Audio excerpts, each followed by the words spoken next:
good morning. Let's quickly look at the top 5 stocks to be kept on radar for today's trading session. Firstly, let's take up the stocks for your Q1 FY22 earnings update. And firstly, we will be taking Britannia. That's a beat on the volume growth this time by the company, because we were expecting a decline to be around 10% in the volume growth, but that actually inferred to be in the low single-digit decline by the company. But now talking of numbers, the revenues were almost flat this time at 3,403 crores, while the profit was down 29% on a YY basis at 387 crores.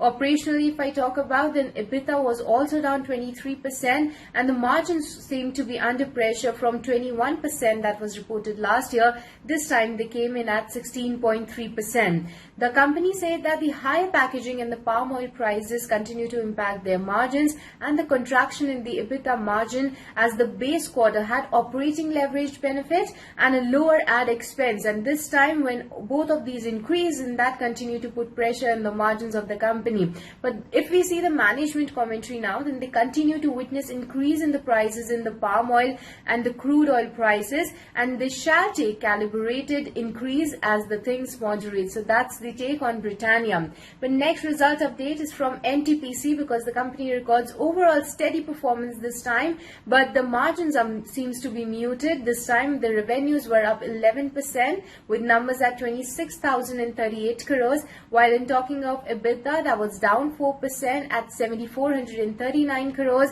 while the margins were also down from 33% that was reported last year to 29% this time. But the profit, if we see, then there was a growth of 27% on a YY basis at 3,145 crores. This time the company's generation increased 19% on a YY basis, and the generation was led by the revival in the demand, and the low base effect did also play a role in that. Now next result update is from UPL. That's a good quarter this time by the company, but also there was a beat in the PAT figures from the ET Now poll expectation. If I tell you about, then the revenue growth was as per an expectation at 8,515 crores, while the profit figure was up from 550 crores that was reported last year to 678 crores this time around. But talking of margins, that seems to be almost flat, but as per expectation at 21.1%.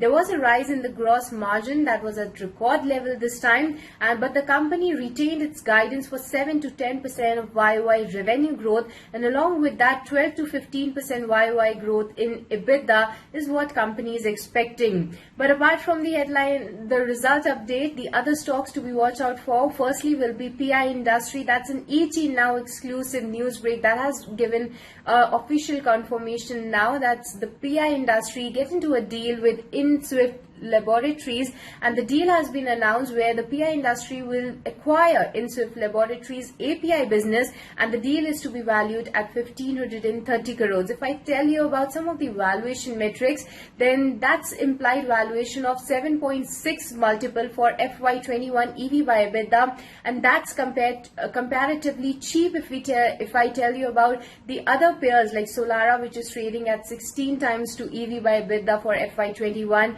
and if we see Loris, then it's also trading at 13 times to EV by EBITDA. So Indswift Laboratory deals seems to be at a cheaper valuation for PI Industry. And lastly, keep in radar on Tata Steel. The steel stocks are still shining, because now if we have a latest report by CLSA where Tata Steel's target has been up from 1,450 rupees to 1,750 now, because they feel that the regional prices could find support, and they prefer Tata Steel as of now. The China continues to march to curb production, and the lower exports from the China can lead to 10 to 47% higher implied value for India Steel. Along with Tata Steel, they maintain an outperform on JSW Steel with a target price of 810, but Tata Steel is in their India's focus buy list. So all of these stocks to be kept on radar for today's trading session. Thank you for watching.